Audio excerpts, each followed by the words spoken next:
नमस्कार, बड़ी बहस देख रहे हैं आप। मैं हूं आपके साथ पूजा यादव। शिक्षा मित्र को सुप्रीम झटका। जी हां, यूपी में सहायक शिक्षक 69,000 भर्ती के मामले में सुप्रीम कोर्ट ने फैसला दे दिया और कोर्ट ने बढ़े हुए कट ऑफ को अनुमति दी है। सुप्रीम कोर्ट ने राज्य सरकार के मौजूदा कट ऑफ यानी कि 60-65 को सही ठहराया और सुप्रीम कोर्ट ने फैसले में कहा कि इन शिक्षा मित्रों को भर्ती का एक और मौका अगली भर्ती में दिया जाए। अब सुप्रीम कोर्ट के फैसले के बाद बाकी बचे हुए 37,339 पदों पर भर्ती का रास्ता साफ हो चुका है। इन पदों पर यूपी सरकार के मौजूदा कट ऑफ 60-65 के आधार पर ही भर्ती होगी।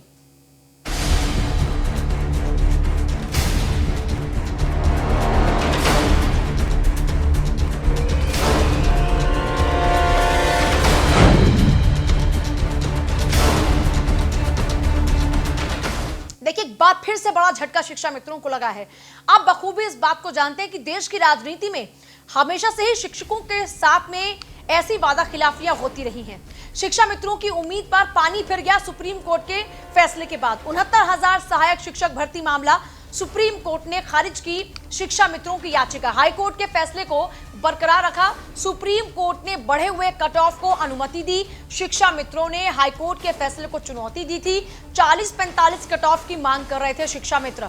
लिखित परीक्षा में कुल 45,357 शिक्षा मित्रों ने फॉर्म डाला था, जिसमें से 8,018 शिक्षा मित्र 60 से 65% के साथ पास हुए। शिक्षा मित्रों की रिजर्वेशन की मांग थी। 37,339 पद रिजर्व करके सहायक शिक्षक भर्ती की जाए, शिक्षा मित्रों ने कहा। लेकिन उनकी ये मांग सब पीछे रखी रह गई जब सुप्रीम कोर्ट ने भी हाई कोर्ट के फैसले को ही बरकरार रखा। 31,277 की काउंसलिंग प्रक्रिया पूरी हो चुकी है। मामला साल 2018 से शुरू हो चुका है, जब योगी सरकार में 69,000 भर्तियां निकाली जाती हैं। 6 जनवरी 2019 की यह बात है, जब करीब 4 लाख आवेदन आते हैं इन भर्तियों के लिए और 150 नंबर के पेपर में से जनरल कैटेगरी में 97 मार्क्स और रिजर्व कैटेगरी है उसके लिए 90 मार्क्स रखे गए थे। यानी 65 और 60 का ये कट ऑफ परसेंटेज था।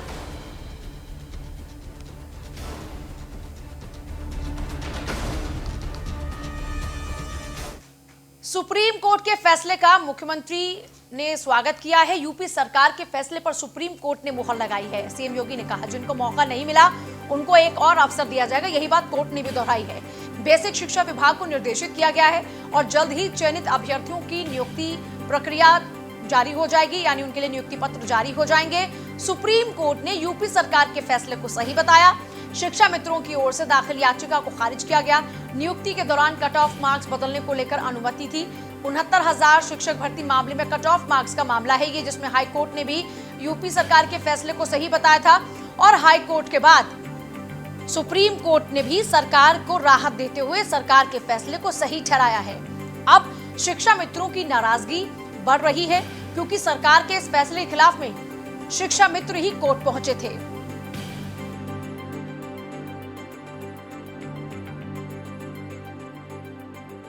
आज माननीय सर्वोच्च न्यायालय ने उत्तर प्रदेश की भारतीय जनता पार्टी की योगी सरकार के द्वारा 69,000 सहायक अध्यापक शिक्षक भर्ती प्रक्रिया में सरकार के पक्ष में फैसला दिया है। मैं माननीय सर्वोच्च न्यायालय के उस फैसले का स्वागत करता हूं और उन सभी अभ्यर्थियों को बधाई देता हूं जिनकी भर्ती का मार्ग इस फैसले के बाद प्रशस्त हुआ है। इस फैसले का दूरगामी परिणाम होगा।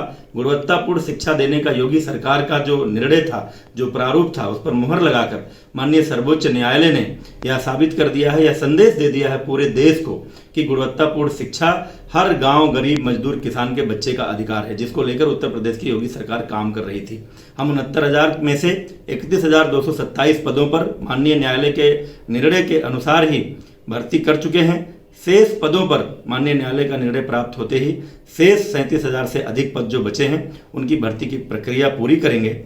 और माननीय न्यायालय ने जो शिक्षा मित्रों को जो न्यायालय की शरण में गए थे, जो शिक्षा मित्र हैं उनके मसीहा बनने की भी कोशिश की जा रही है कि उनको भी एक और मौका दिया जाएगा। लेकिन सवाल यहाँ पर यह है कि शिक्षा मित्रों के नाम पर राजनीति आखिरकार कब तक होती रहेगी। आमतौर पर आपने देखा होगा कि सरकारें वादे तो बहुत कर देती हैं, लेकिन वो वादों पर कितने खरे उतर पाते हैं ये वक्त बताता है। कुछ ऐसा ही यहाँ पर भी होता हुआ नजर आ रहा है। शिक्षा मित्रों का कहना यह है कि जो फैसला सरकार ने पहले लिया था 40-45 की रेशो वाला, उसको क्यों बदला गया। हम चाहते हैं कि 40-45 वाले जो कट ऑफ थी उसी पर ही भर्तियां होनी चाहिए। लेकिन शिक्षकों के अंदर भी दो गुट हैं। एक वो गुट है जो शिक्षा मित्र कहलाता है, एक वो गुट है जिसके पास बीटीसी बीएड पास करने के बाद में नौकरी के अवसर हैं। तो ये जो दो गुटबाजी आपस में हो रही है, ये भी एक बहुत बड़ी वजह है शिक्षा मित्रों की राहों के रोड़े के तौर पर। देखिए, इस बात में भी कोई दो राय नहीं है कि जो राइट टू एजुकेशन है, राइट टू एजुकेशन के आधार पर ही ये कहा जाता है कि अगर आप शिक्षक बन रहे हैं तो आपको टीटी एग्जाम पास करना बहुत ही जरूरी है।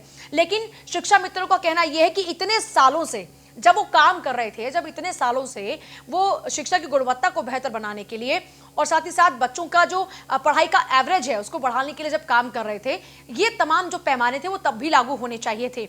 जब ये पैमाने तब लागू नहीं हुए तो फिर अब जब बात भर्ती की आती है तो आप ये पैमाना लागू क्यों कर रहे हैं? ये हुई शिक्षा मित्रों के पक्षों की बात अगर की जाती है बीएड और बीटीसी करने वाले जो शिक्षक हैं उनकी, तो उनका कहना यह है कि हमने जब तमाम एलिजिबिलिटी टेस्ट को पास किया है तो फिर पहली प्राथमिकता हमको क्यों ना मिले। इसी तरीके से इन दोनों के आपस की जो गुटबाजी है वो भी राजनीतिज्ञों को एक बहुत बड़ा मौका देती है। अब ऐसे में राजनीति हो ही रही है। चर्चा की शुरुआत करते हैं, कुछ खास मेहमान हमारे साथ में और एक बहुत ही मजबूत पैनल आज के इस मजबूत मुद्दे को लेकर हमारे साथ में है। संजय कुमार गुप्ता हमारे साथ में, बीजेपी विधायक हैं। अनुराग भदौरिया है, प्रवक्ता समाजवादी पार्टी के। सचिन रावत है, प्रवक्ता कांग्रेस के। प्रेम कुमार है, वरिष्ठ पत्रकार। सभी का बहुत बहुत स्वागत है। शुरुआत बीजेपी से कर लेती हूँ। संजय कुमार गुप्ता जी, बहुत ही बड़ी राहत की खबर है, लेकिन आपने जिस तरीके से कहा कि शिक्षा मित्रों को भी एक और मौका दिया जाएगा, उसके लिए तैयारी क्या है? उन्हें और कितना इंतजार करना पड़ेगा? और क्या ये कोई चुनावी वादा तो नहीं? ऐसा है पूजा जी, ये कोई चुनावी वादा नहीं है। हमारे योगी सरकार की मंशा साफ है। जो सुप्रीम कोर्ट ने फैसले पे मुहर लगाई है, हम उसका स्वागत करते हुए, और जो वह अभी वंचित हैं उनको एक अवसर दिया जाएगा। इसके लिए सीएम साहब ने बेसिक शिक्षा विभाग को डायरेक्शन दे दिया है, निर्देशित कर दिया है। जो चयनित हो चुके हैं उनको नियुक्ति पत्र जारी होगा, जो अभी वंचित हैं उन्हें एक अवसर मिलेगा। सरकार की मंशा में कहीं खोट नहीं है। सरकार पूरे तरीके से गुणवत्ता परक शिक्षा को ध्यान में रखते हुए शिक्षकों की भर्ती कर रही है, सबको अवसर दे रही है, आगे भी अवसर देगी। सरकार की मंशा पे उंगली उठाना ये गलत है। सरकार की मंशा पर उंगली कौन उठा रहा है? विपक्ष के लोग, विपक्ष के जो मित्र इस पे बयानबाजी कर रहे हैं। मैं एक चीज कहना चाहता हूँ, योगी सरकार की सारी भर्तियां, मैं शिक्षकों की बात नहीं कर रहा हूँ, जितनी भर्तियां हमारी सरकार में आई हैं सब निष्पक्ष हैं, गुणवत्ता को ध्यान में अनुराग भदौरिया जी, ये तो भर्ती निष्पक्ष कर रहे हैं, फिर आपको ऐतराज क्यों है? देखिए, एक चीज तो आप मान के चलिए कि हम समाजवादी लोग देश के संविधान और न्यायपालिका पे विश्वास रखते हैं, उसका सम्मान करते हैं। जो न्यायपालिका ने आदेश दिया उसका सम्मान करते हैं। लेकिन मैं उत्तर प्रदेश की सरकार से पूछना चाहता हूं, और मैं कहूंगा कि उत्तर प्रदेश की सरकार ये बात सुप्रीम कोर्ट को ही बताए कि भाई आप अगर कट ऑफ लिस्ट रखना चाहते हैं, अभ्यर्थी जो बैठते हैं उनको आप 65% रखना चाहते हैं या 70% रखना चाहते हैं, 80% रखना चाहते हैं, 90% रखना चाहिए, आप रखिए, क्यों गुणवत्ता बढ़ानी है, रखिए आप जितना परसेंटेज आप रखना चाहते हैं, किसने आपको मना किया है? लेकिन आप जब अभ्यर्थी एग्जाम देने बैठता है तब उसको बता दीजिए ना उसके पहले कि हमारी कट ऑफ लिस्ट इस बार इतनी रहेगी सिलेक्शन की। आप करते क्या है कि जब एग्जाम होता है तो उसके दूसरे तीसरे दिन बताते हैं कि नहीं कट ऑफ लिस्ट इस बार इतनी होगी। इसका क्या मतलब हुआ, मुझे ये नहीं समझ में आया। भाई आपको अगर कट ऑफ लिस्ट बतानी तो पहले बता दीजिए ना, दिक्कत क्या उसमें, परेशानी कहाँ इस बात की? मैं तो ये जानना चाहता हूँ। आपके ऊपर तो सीधा सा सवाल ही है कि भाई किस बात की दिक्कत है, आपको ये बता दीजिए ना। आप क्यों उनके भविष्य के साथ खेलना चाहते हैं? वो कब कहते हैं कि हमें गुणवत्ता वाले टीचर्स नहीं चाहिए? सबको गुणवत्ता वाले टीचर चाहिए, लेकिन गुणवत्ता वाले टीचर का मार्क्स डिसाइड तो कर दीजिए ना। कट ऑफ लिस्ट पहले डिसाइड कर दीजिए, एग्जाम लेने के पहले, या जब फॉर्म निकालते तभी डिसाइड कर दीजिए। उसमें दिक्कत तो कुछ होनी नहीं चाहिए। मुझे लगता है एग्जाम के बाद इसको तय करने की क्या जरूरत है? जब आपने आज रिटर्न टेस्ट ले लिया तब 2 दिन बाद आप बताओगे या कल बताओगे कि नहीं इस बार की कट ऑफ लिस्ट इतनी होगी। तो ये चिंता का विषय होता है समाज के लिए या उन अभ्यर्थियों के लिए कि उनको यही नहीं पता है कि उनको कितने मार्क्स लाके पास करना है। इसलिए उनको ऐसा लगता है जो पहले से चला आ रहा है शायद वही मानक होगा, लेकिन मानक आप बाद में बदल देते हो, कट ऑफ लिस्ट बाद में बदल देते हो। तो उसके पीछे की क्या वजह है? अगर मानक बदलेगा जैसा आप जिक्र कर रहे हैं, तो इस मानक को बदलने के पीछे सरकार की क्या मंशा हो सकती है? अब सरकार इस बात, यही तो मैं सरकार का समझ नहीं, क्योंकि सरकार की मंशा इतनी है कि सरकार चली कहाँ रही है, सरकार है कहाँ? सरकार के पास कहीं कोई सिस्टम कहाँ है? अगर सरकार के पास सिस्टम होता तो सरकार इतने दिनों से जो हल्ला मचाती है कि आप अगर मान मैं सिर्फ 1 सेकंड लूंगा, जरा मुद्दे को इधर उधर कर दूं। ये कहते हैं शराब माफिया यहाँ नहीं रहेंगे, लेकिन लगातार जहरीली शराब से लोगों की मौतें हो रही कि नहीं हो रही? मैं आपसे पूछना चाहता हूँ पूजा जी, इन्होंने बोला था यहाँ पे अपराध, महिला पे अपराध नहीं होगा। क्या बुलंदशहर में फिर एक लड़की के साथ अन्याय हुआ कि नहीं हुआ? वह आरोपी जेल भले चला गया था, लेकिन उसके परिवार वाले इतना उसके प्रेशर बनाते रहे कि उसको जला दिया, उसके बाद उसकी मौत हो गई। तो ये बार बार हर रोज ये कहते हैं कि नहीं हम अपराध मुक्त कर देंगे, जो कहते हैं वो करते कहाँ हैं? ये कहते हैं भ्रष्टाचार नहीं होगा, लगातार पशुपालन विभाग में भ्रष्टाचार हुआ, टीचर भर्ती घोटाले में भ्रष्टाचार हुआ, 10-10, 5-5 लाख रुपए लेके आपने देखा था पेपर आउट कर रहे थे, पेपर दे रहे थे वो लोग। तो ये क्या भ्रष्टाचार है? मैं यही तो जानना चाहता हूँ। स्मार्ट मीटर का भ्रष्टाचार है, स्मार्ट मीटर में स्मार्ट भ्रष्टाचार होता है। तो ये बताए सरकार की मंशा क्या है, वो क्या उत्तर प्रदेश के लोगों से चाहती है? ना कोरोना काल से लोगों को निजात दिलाना चाहती है, ना रोजगार देना चाहती है, ना हॉस्पिटल बनाना चाहती है, ना शिक्षक भर्तियों को ठीक से। संजय कुमार गुप्ता जी, आप इनकी मंशा पर सवाल दाग रहे हैं या आपकी मंशा पर सवाल दागते हुए आपसे सवाल पूछ रहे हैं कि पहले आप कट ऑफ तय कुछ और करते हैं, बाद में कट ऑफ आप कुछ और तय करते हैं, इसके पीछे की मंशा क्या है, जरा हमको स्पष्ट कर दीजिए। संजय कुमार जी, जी इनको आपकी मंशा पर डाउट इसलिए है क्योंकि पहले आप कट ऑफ को 40-45 रखते हैं और आप एग्जाम के एक दिन बाद आकर कहते हैं कि अब 60 से 65 ये कट ऑफ रहेगी। ये इतना झोलमोल क्यों? देखिए, ऐसा है, 60 से 65 कट ऑफ के पीछे सरकार की मंशा ये है योग्य शिक्षकों को भर्ती करना, तो पहले आप गुणवत्ता परक शिक्षा देना। क्या दिक्कत है उसमें? समाजवादी पार्टी कर रहे हो, जब आपने फॉर्म निकाला है, आप रिटर्न टेस्ट दे रहे हो, तो उसके पहले बता दो ना कि हम समाजवादी पार्टी में 80% लोगों को, जो 80% उसके मार्क्स आएंगे उन्हीं को सिलेक्ट करेंगे। किसने आपको मना किया? तलाशते रहे, अरे मैं भ्रष्टाचार किसने मना किया आपको? आप 90% कर दो ना, किसने मना किया आपको? सचिन रावत, ऑब्जेक्शन है क्या आपको भी? 60 से 65 ये कह रहे हैं कि 60 से 65 का अगर हमने कट ऑफ रखा तो ये तो गुणवत्ता को बढ़ाने के लिए, ताकि शिक्षा का गुणवत्ता स्तर बेहतर हो, इसलिए हमने ये कट ऑफ रखा। तो इस पर एतबार क्यों है? क्यों कोई एतराज है इस पर? एतबार क्यों नहीं और एतराज क्यों है? सचिन, एक सेकंड में आती हूँ, अनुराग भदौरिया जी आती हूँ। एतबार क्यों नहीं और एतराज क्यों है? सचिन रावत। देखिए पूजा जी, 2-3 बातें हैं। पहली बात तो स्पष्टता तौर पे सरकार ने दुर्व्यवहार किया है जो हमारे शिक्षा मित्र के लोग हैं उनके साथ में। एक मानक तय नहीं किया जाता है, उसके बाद में आपने हाईकोर्ट जाकर के दायर की याचिका, उसके बाद में सुप्रीम कोर्ट का फैसला आया, मैं सम्मान करता हूं। लेकिन दूसरी एक और बात है, जहां तक जो सरकार की जो होती है, जो नीति होती है, जो तरीका होता है, आप गुणवत्ता वाले टीचर ला रहे हैं, ये अच्छी बात है कि गुणवत्ता वाले टीचर आएंगे तो हमारा जो देश के जो भविष्य है वो निष्पक्षता से अच्छा बनेगा, उसको अच्छी शिक्षा मिलेगी। लेकिन ये दोहरा चरित्र और दोहरा रवैया सरकार के द्वारा क्यों लगातार ये सरकार की लापरवाही से जाहिर होता जा रहा है? सरकार की लापरवाही क्या है इसमें? देखिए मैं बता रहा हूं, 5 परीक्षा उत्तर प्रदेश में कराई गई। नलकूप की परीक्षा, सहायक अध्यापक की परीक्षा, टेक्नीशियन की परीक्षा और जो 2 विभागों में इंजीनियरिंग की परीक्षा थी। क्या हुआ? सारे पर्चे लीक हो गए और हमारे जो नलकूप के साथी हैं वो हाईकोर्ट चले गए। तो मैं समझता हूं कि जो आपकी सरकार में परीक्षाएं हो रही हैं 3 साल में, क्योंकि नौकरी देने के नाम पे आप लोगों ने हमेशा खाना पूर्ति का काम किया। जो सरकार आई थी 14 दिनों में 90 लाख पदों को भरने का काम करने वाली, आज 3.5 साल सरकार को हो गया है। तो सरकार का दोहरा रवैया सामने है जनता के। लेकिन आज जो शिक्षा मित्रों के साथ तो आप ये बताइए, अगर पर्चा लीक हो गया तो क्या उस पर्चा लीक वाली परीक्षा को बरकरार रखा गया? क्या उसी के तहत भर्ती प्रक्रिया को पूरा किया गया? पूजा जी, पर्चा लीक कैसे हो गया? वो सवाल है, वो बिल्कुल जायज सवाल है आपका, लेकिन मेरा सवाल आपसे ये भी है कि क्या उसी परीक्षा के आधार पर भर्तियां हुई?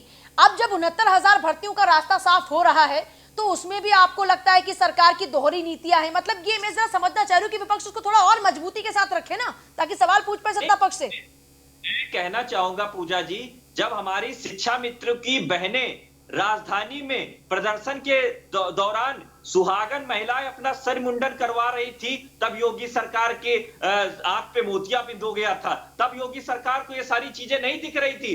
अगर आपको काम करना है, हमारे शिक्षा मित्रों का ही काम करना है, तो आपने ये उनको अधर में क्यों लटका दिया? उनको क्यों कह दिया कि आने वाले समय में हम देखेंगे? स्पष्टता तौर पे आपको उनकी भी बात रखनी चाहिए थी ना। अगर सरकार फैसला ले रही है तो सरकार को भी अपनी चीजें सामने रखनी चाहिए। तो क्या होना चाहिए? क्या कह रहा है विपक्ष? क्या होना क्या चाहिए? ये भी तो सरकार को स्पष्टता तौर पे अपनी आप ये चाहते हैं कि जो बाकी के शिक्षक, जो शिक्षा मित्र कोर्ट पहले हाई कोर्ट फिर सुप्रीम कोर्ट पहुंचे, आप ये कह रहे हैं कि उनकी भर्तियां होनी चाहिए 40-45 की कट ऑफ पर?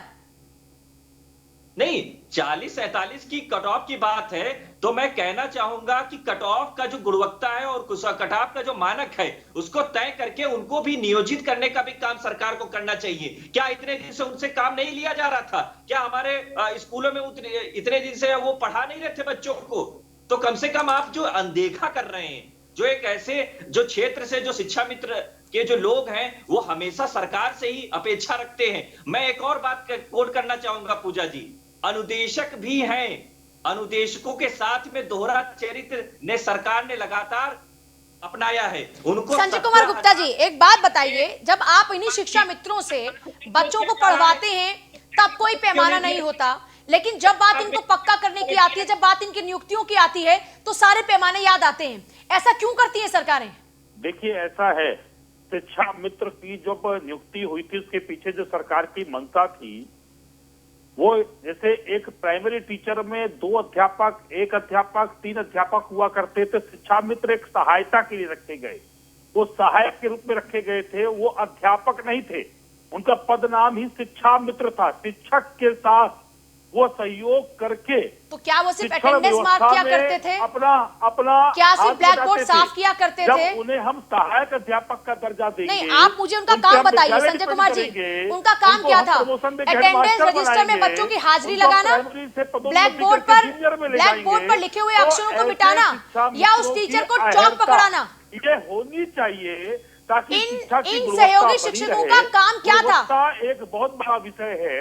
नहीं, आप मुझे ये बताइए, आपने इनको कहा कि ये सहायक शिक्षक थे, तो क्या ये सहायक शिक्षक बच्चों को सिलेबस का काम नहीं कराते थे? क्या ये नहीं पढ़ाते थे? क्या मंशा जो है उसका वो दमन होगा? संजय कुमार गुप्ता जी, ये आपके सहायक शिक्षक क्या सिर्फ जो अध्यापक है उनको चौक पकड़ाने का काम करते थे, बच्चों को सिर्फ प्लेयर ग्राउंड तक ले जाने का काम करते थे, अटेंडेंस मार्क किया करते थे, या सिर्फ ब्लैक बोर्ड पर लिखे अक्षरों को मिटाया करते थे? इनका काम क्या था? देखिए ऐसा है, पहले कभी कोई शिक्षा मित्र हेडमास्टर नहीं होता था, शिक्षा मित्र की पदोन्नति नहीं होती थी, जूनियर प्राइमरी से जूनियर नहीं जाता था। मगर जब सहायक अध्यापक को दर्जा मिलेगा तो ऐसी स्थिति में उनको अगर में विद्यालय हेड का भी काम मिलेगा, उनको प्राइमरी से पदोन्नति होकर जूनियर में भी जाने का मेरा सवाल ये नहीं है आपसे, उसके लिए अहर्ता आप बताइए बहुत आवश्यक है। और रही बात शिक्षा मित्रों के लिए, हमारी सरकार ने शिक्षा मित्रों के दरवाजे बंद नहीं किए हैं, हमने उनको और एक अवसर देने की बात कही है। स्वयं मुख्यमंत्री जी ने कहा है जिनको मौका नहीं मिला है उनको एक अवसर हम और देंगे। हम शिक्षा मित्र जो वंचित हैं, जो भी छूटे हैं, उनके लिए भी हमारी सरकार अवसर देने का कार्य कर रही है। उस अहर्ता को पूरी करेंगे। आप मुझे क्या कोई एक ऐसी पार्टी गिनवा सकते हैं जिसने शिक्षा मित्रों के साथ में धोखा ना किया हो?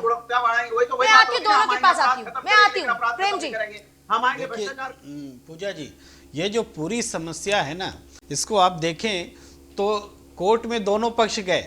इलाहाबाद हाई कोर्ट से जो पहला जजमेंट आया वो शिक्षा मित्र के फेवर में आया, फिर डबल बेंच का आया और फिर सुप्रीम कोर्ट का आया जो एक तरह का है। पर बात क्या है, एक सरकार की जिम्मेदारी क्या होती है? पक्ष तो दोनों का है, आपने भी बताया, दोनों के पक्ष में अपने अपने तर्क हैं। हाई कोर्ट किसी अदालत का फैसला एक के पक्ष में इसलिए गया कि उसका तर्क कुछ मजबूत लगा, दूसरे का कुछ कम लगा, लेकिन वो खारिज हो जाएंगे। ये काम जो है, यहीं पर सरकार के इंटरवेंशन की जरूरत पड़ती है। सरकार को दोनों पक्ष को लेके कैसे चला जाए ये देखना है। अब जैसे देखिए, ये कट ऑफ लिस्ट को बढ़ाने का सवाल आया, या ये स्थिति क्यों पैदा हुई? जाहिर है कि हमारे पास जॉब्स कम हैं और एप्लीकेंट्स ज्यादा हैं। एप्लीकेंट्स कितने हैं? 4 लाख के आसपास एप्लीकेंट्स हैं। 4 लाख लोगों ने अप्लाई 4 लाख। इस अभी भी उत्तर प्रदेश में आप शिक्षक जो नियुक्ति की जरूरत है उसका आप आकलन करवा लीजिए, सबके सब एकोमोडेट हो सकते हैं। ये नजरिया क्यों नहीं रखते? क्या शिक्षा मित्र और क्या ट्रेंड लोग दोनों एकोमोडेट हो सकते हैं? इसके बजाय लड़ने लड़ाने का काम किया जा रहा है। क्या 4 लाख शिक्षकों की जरूरत नहीं है उत्तर प्रदेश में? आप आकलन करवाइए। मैं विपक्ष को भी बोलता हूं, मैं सत्ता पक्ष को भी बोलता हूं, ये पूरी सारी समस्या हल हो जाएगी जी। हाँ अनुराग भदौरिया जी, आप भी कीजिए ना इस पर काम। नहीं, भर्ती तो सत्ता पक्ष को करना है ना, सत्ता पक्ष के ऊपर उंगली उठना चाहिए, सत्ता पक्ष के रोजगार देने की नियत आप बहुत सारे मुद्दों पर बात करते हैं, लेकिन आप जब हाथरस के मुद्दे को लेकर सड़कों पर उतरकर लाठियां खा सकते हैं, तो फिर इन शिक्षकों के अधिकार की बात क्यों नहीं कर रहे? सड़कों पर उतरिए ना, घेरिए ना सत्ता पक्ष को। शिक्षकों के अधिकार की बात समाजवादी तो कर रहा है, और कौन कर रहा है? तभी तो ये भारतीय जनता पार्टी इतना लुक्का छुपी का खेल खेलती है। मैं पूछता हूं, जैसे सही कह रहे थे अभी, इन्होंने बोला कि भाई 4.5 लाख 5 लाख, हम कह रहे 6 लाख शिक्षक भर्ती कर दो, दिक्कत क्या है सरकार को? गांव-गांव में आपको शिक्षा बढ़ाना है, लोगों को शिक्षित करना है, अपने पैरों पे खड़ा करना है। जैसे प्रधानमंत्री जी ने बोला है कि हम आत्मनिर्भर बनेंगे, तो आत्मनिर्भर तो तभी बनेगा जब गांव-गांव में बच्चा शिक्षित होगा। तो आप सारे टीचर्स की भर्ती कर दीजिए, जितने प्राइमरी स्कूल में ज्यादा टीचर दे दीजिए, कम से कम शिक्षक ज्यादा रहेंगे तो पढ़ाई अच्छी होगी। किसने आपको रोका है? लेकिन भारतीय जनता पार्टी मार्केटिंग करती है ना, उसको कहना हम जीत गए, हमारी बात जीत गई। अरे भैया, आपकी बात जीतने से जनता का जीतना ज्यादा जरूरी है। जनता के रोटी उसको मिले, 2 वक्त की उसके रोजगार मिले, वो ज्यादा जरूरी है। इसीलिए तो कहते हैं भारतीय जनता पार्टी राजनीति सत्ता के लिए कर रही है, वो समाज सेवा के लिए थोड़ी कर रही है। उससे नफरत की राजनीति फैला के सत्ता करना है, या कहीं उसके पक्ष में कोई फैसला आ गया तो उसको नफरत की, उसको अपने हिसाब से मार्केटिंग करनी है। ये जनता की बात कहां करना चाहते हैं? अरे आपको रोजगार देने की अगर आपकी नियत होती तो आप 10 लाख शिक्षकों को रोजगार दे सकते थे, आप और ज्यादा लोगों को रोजगार दे सकते थे। रोजगार देने की नियत तो हो, लेकिन आपकी नियत नहीं है। आपकी मार्केटिंग, इवेंट, इसमें अपनी वाहवाही, अपनी पीठ थपथपाना कि उत्तर प्रदेश नंबर 1 हो गया। आज आप बीजेपी को कोस रहे हैं, समाजवादी पार्टी को इनको अकोमोडेट क्यों नहीं करा पाई थी?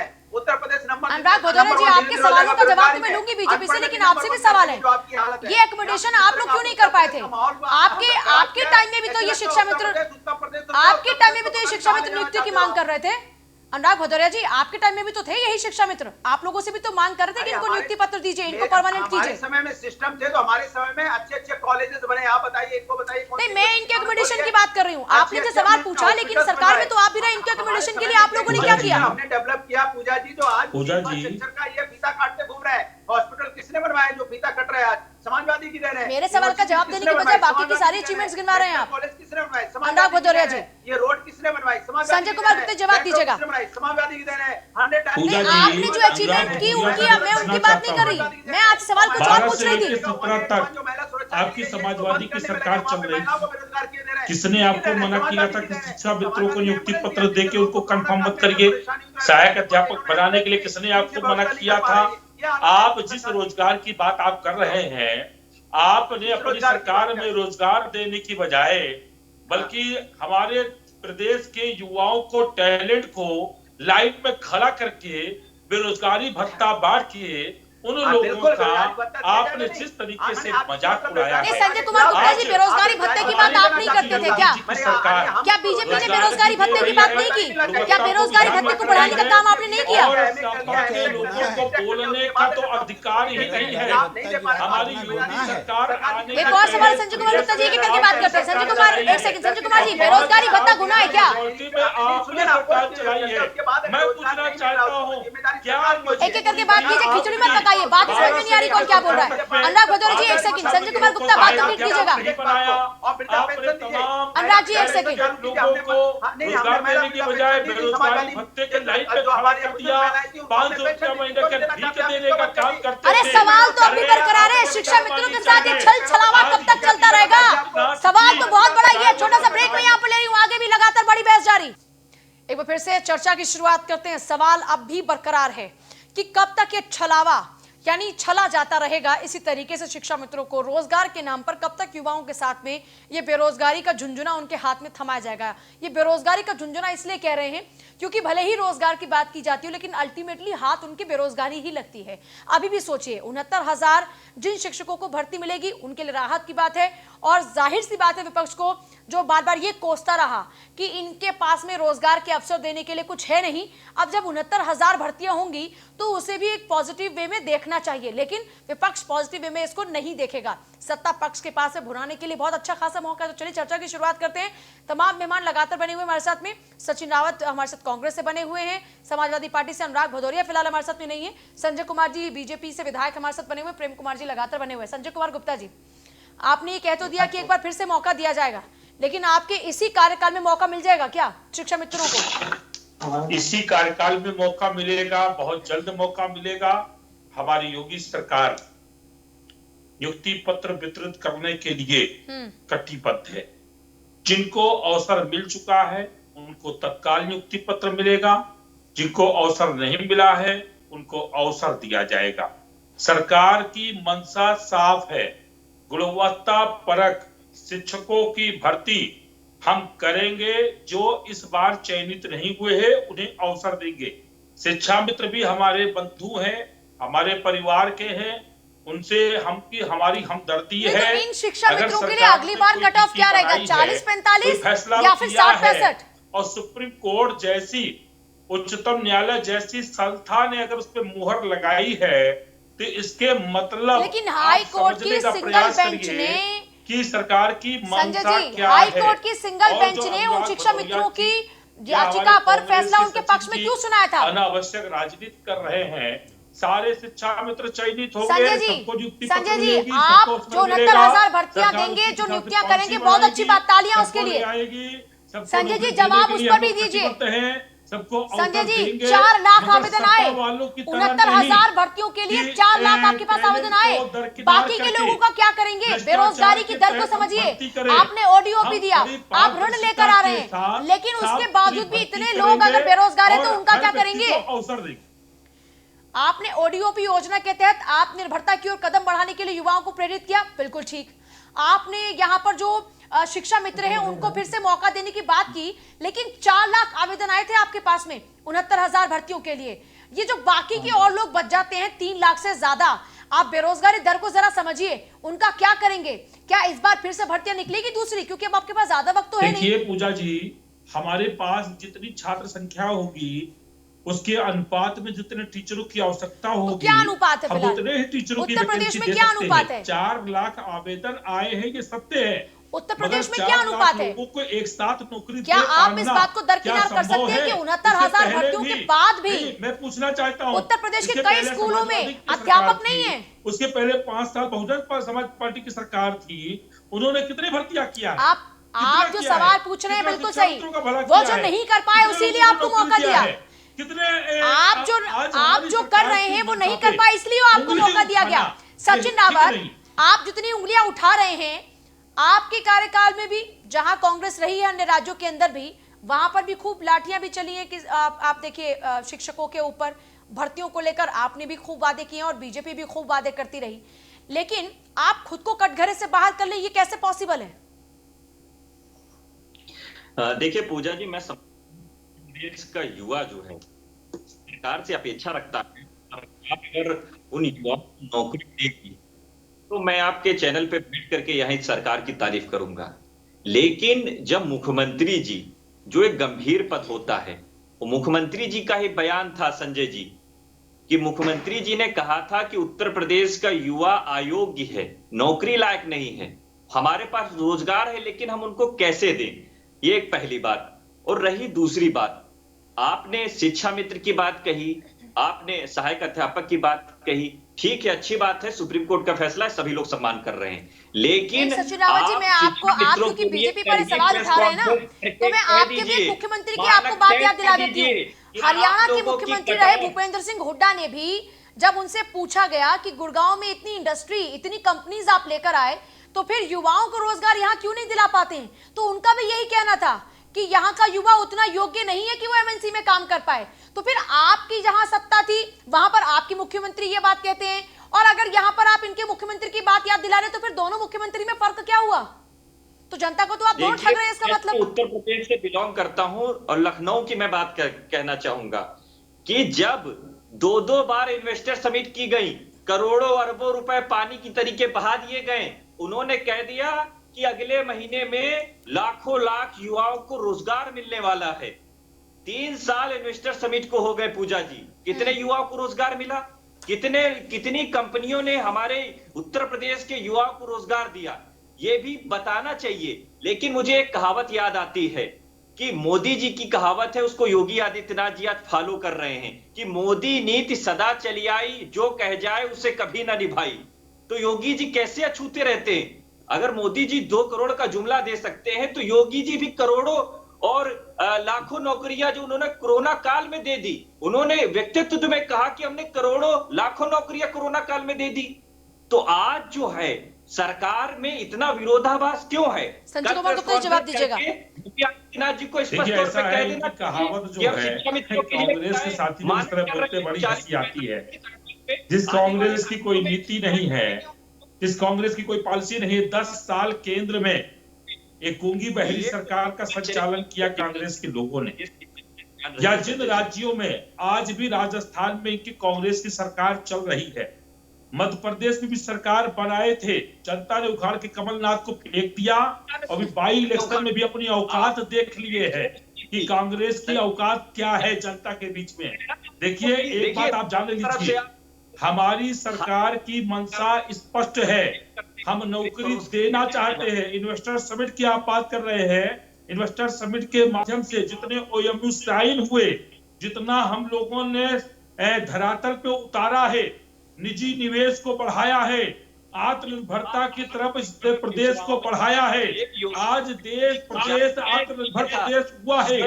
उत्तर प्रदेश को माया मुलायम और अखिलेश ने या पहले कांग्रेस के समर्थन या कांग्रेस की सरकार या कांग्रेस के समर्थन में चलने वाली आपसे मेरा सवाल संजय कुमार गुप्ता जी, एक सवाल था मेरा आपसे, आपने अनुपात की बात की, आप मुझे ये बताइए 69,000 भर्तियां, 69,000 भर्तियां जिनको आप नियुक्ति पत्र देने की बात करें, क्या उन नियुक्तियों के बाद भी टीचर्स की कमी उत्तर प्रदेश में नहीं है? देश की जनता देख रही है। अभी आप बिहार का चुनाव परिणाम उठा के देखिए, यूपी का चुनाव परिणाम उठा के देखिए, आप मध्य प्रदेश का चुनाव परिणाम उठा के देखिए, आप गुजरात का चुनाव परिणाम उठा के देखिए।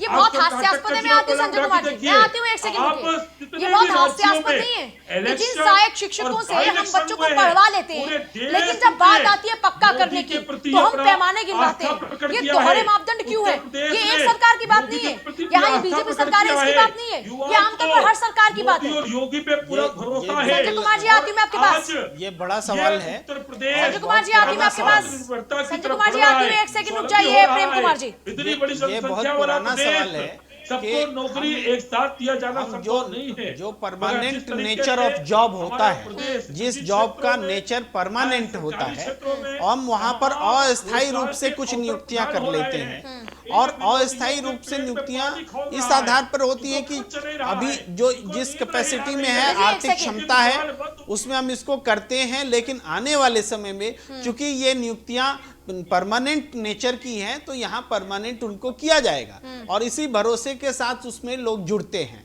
ये फैक्ट रहा है, और सिर्फ एक शिक्षा विभाग की बात नहीं है, कई और विभागों में भी ऐसा होता रहा है। लेकिन हम अभी शिक्षा विभाग की बात कर रहे हैं, तो निश्चित रूप से जिन शिक्षा मित्रों को से काम लिया गया, हमने उससे अध्यापन करवाए, उन्होंने पढ़ाई की, शिक्षक के तौर पर उन्होंने पढ़ाया, तो हम अचानक उनको अयोग्य बोल करके नौकरी देने के दायित्व से पीछे हट रहे हैं, तो हम उनके साथ अन्याय कर रहे हैं। हम उनके साथ अन्याय कर रहे हैं। फिर हमें उन्हें या तो हमने अपने बच्चों के साथ खिलवाड़ किया कि अयोग्य लोगों को पढ़ाने के लिए खड़ा कर दिया, और अगर हमने पढ़ाया और वो हमारे लिए काम चलाऊ भी साबित हुए, तब भी उनको नौकरी देना, जिम्मेदारी देना सरकार का धर्म और कर्तव्य होता है। दूसरी बात, क्वालिटी की बात की जा रही है कि हम कट ऑफ बढ़ा देंगे तो क्वालिटी बढ़ जाएगी।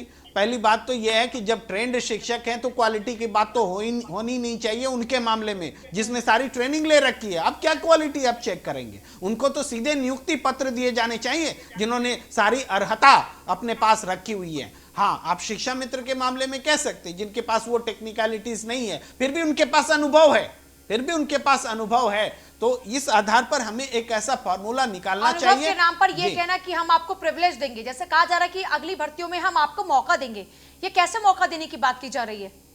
क्या ये फिर से एक जुमला है? क्या ये सिर्फ एक वादा है जो वादा पूरा नहीं होता, ऐसा वादा है क्या? बीजेपी के साथ ही कह रहे थे कि हम बहुत जल्दी करने वाले हैं, सरकार को तुरंत करना चाहिए, बल्कि 2 साल तो केस मुकदमेबाजी और इन सब चीजों में बीत गया। 2 साल में ये 69,000 वैकेंसी मानेंगे आप, 34 68 होता है लगभग, उतना 35,000 का आप एवरेज मान लीजिए। 2 साल की नियुक्तियां हैं ये, तो इन नियुक्तियों को जितना जल्दी हो, जो शिक्षा मित्र हैं उनको एकोमोडेट करने के लिए सरकार को पहल करनी चाहिए। संजय जी, मेरा सवाल फिर से एक बार आपसे मैं बरकरार रखना चाहूंगी। मैंने आपसे पूछा, आपने कहा कि आपने इनको दर्जा दिया सहायक शिक्षक का, तो सहायक शिक्षक क्या सिर्फ ब्लैक बोर्ड पर चौक पकड़ाने के लिए खड़े हुए थे? क्या वहां पर वो बच्चों को पढ़ा नहीं रहे थे? क्या वो सिर्फ अटेंडेंस मार्क कर रहे थे? क्या सिर्फ बच्चों को प्रेयर ग्राउंड तक ले जाने का उनका काम था, या बच्चों को पढ़ाने का भी काम था उनका?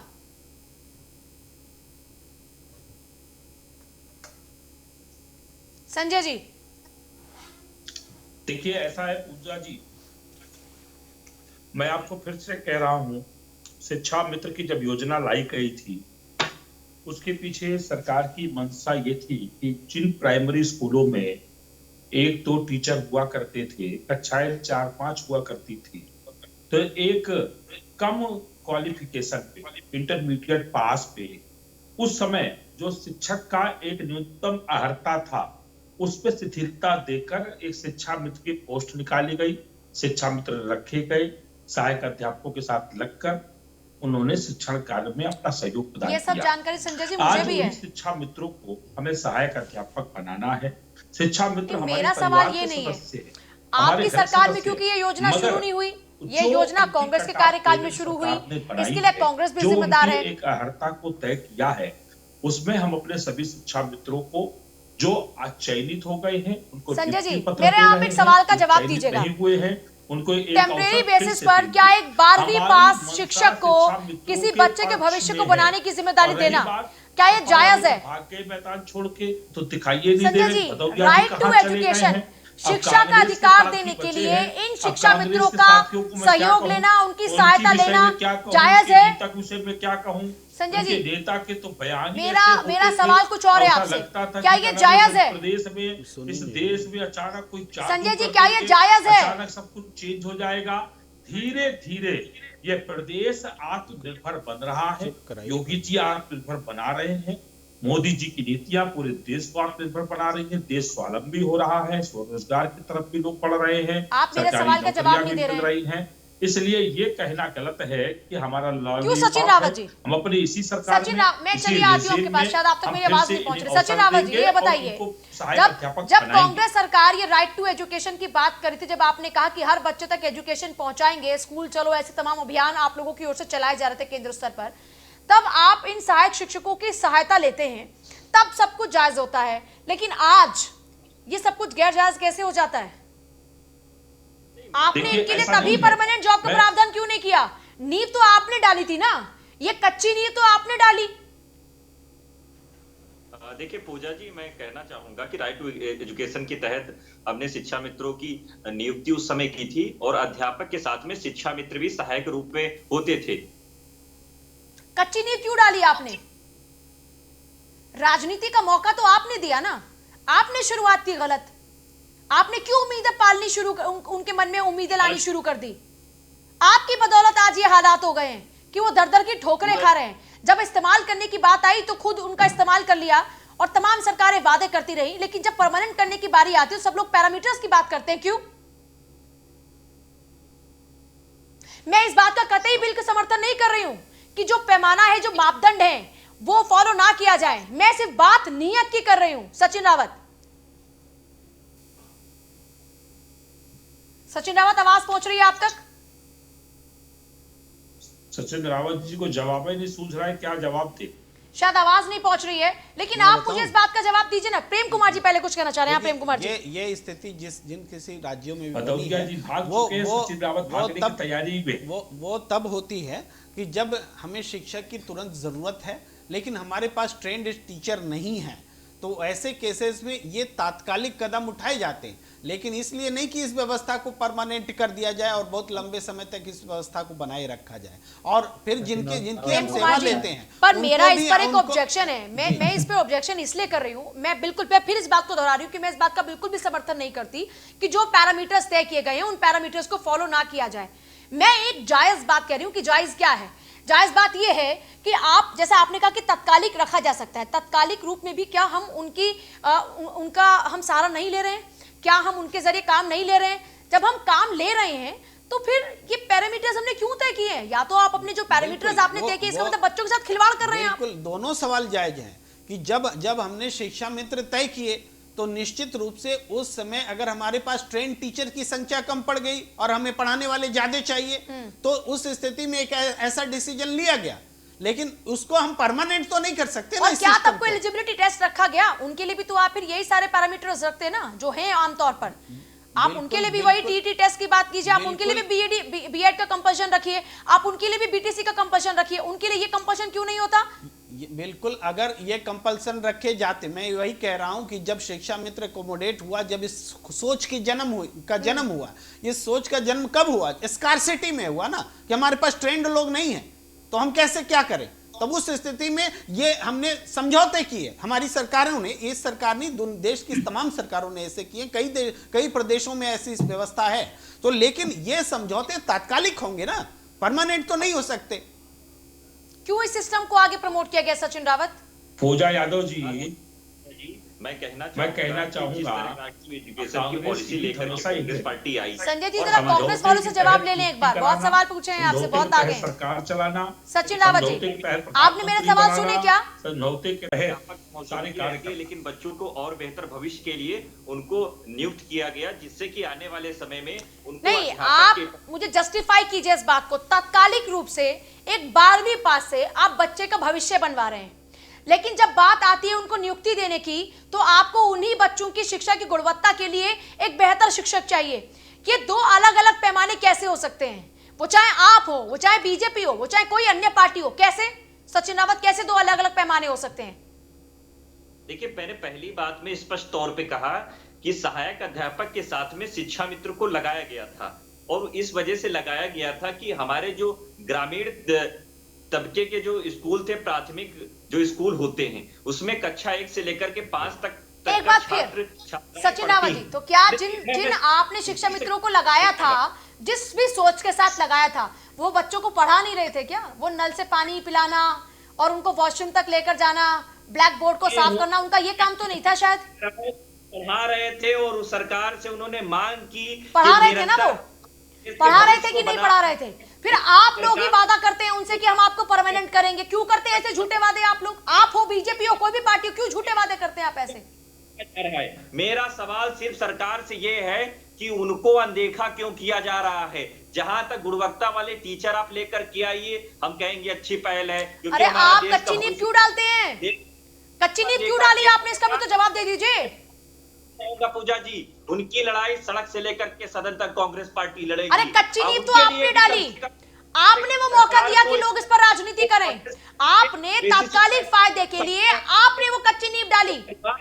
वो भी देखिए, जो हमारे शिक्षा मित्र हैं वो भी हमारे भाई बहन हैं, सब भाई बहन हैं। शिक्षा मित्र क्यों, सफाई कर्मचारी से लेकर दफ्तर में बैठा हर एक अधिकारी सबके भाई बहन हैं, सब आपस में भाई बहन हैं।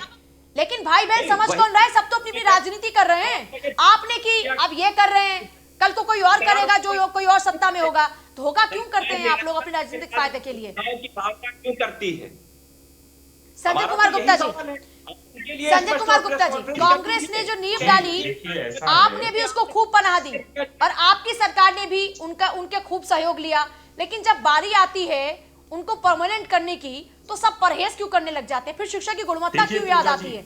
हमारी सरकार की बात अगर आप कर रही हैं, जिस समय शिक्षा मित्रों की सहायक अध्यापक में जब हाई कोर्ट का फैसला आया, उन्हें मूल पद पे फिर से भेज दिया गया, हमारी सरकार ने शिक्षा मित्रों का मानदेय कई गुना बढ़ाकर उनका सहयोग किया है, और हमारी सरकार शिक्षा मित्रों को सहायक अध्यापक बनाने के लिए कटिबद्ध है। अभी काफी बड़ी संख्या में शिक्षा मित्र सहायक अध्यापक हुए हैं, नियुक्ति पत्र प्राप्त हुए हैं। अभी हमारी सरकार फिर से उनको अवसर देने की बात कही है। आप ये बात कैसे कह सकती है? हमने शिक्षा मित्रों के साथ धोखा नहीं किया है। शिक्षा मित्रों का मानदेय बढ़ाकर उनकी व्यवस्था तो मैंने तत्कालिक बनाई ही बनाई, उसके बाद उनको नियुक्ति में अवसर दे रहे हैं। आज भी अवसर देने का सर हमारे मुख्यमंत्री जी बात कर रहे हैं।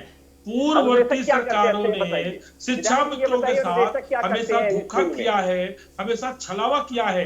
उनकी नियुक्ति आप तो नहीं करेंगे छलावा, आप जो कह रहे हैं कि उनको मौका देंगे, तो आपकी सरकार तो कहीं छलावा नहीं करेगी शिक्षा मित्रों के साथ में। दूसरे आदमी से लेंगे तो कुछ देंगे। ये जो दोहरी पॉलिसी शुरू हुई है, जिसके तहत आज तमाम कानूनी उस पे पेच आए हैं, मैं एक बात कहना चाहता हूं, अगर हमारे सीएम साहब ने कहा है हम एक अवसर देंगे, तो आप पक्का मान लीजिए। उम्मीद है कि वादा खिलाफी इस बार नहीं होगी। बहुत शुक्रिया सभी का चर्चा में शामिल होने के लिए। देखिए, राजनीति में आम तौर पर अपने सियासी फायदों के लिए ये वादे तो बहुत चलते हैं, लेकिन जिनके साथ वादा खिलाफी होती है, जरा उनकी तकलीफ को अगर सोच लिया जाए तो ये ढर्रा राजनीति से खत्म हो जाएगा। नमस्कार।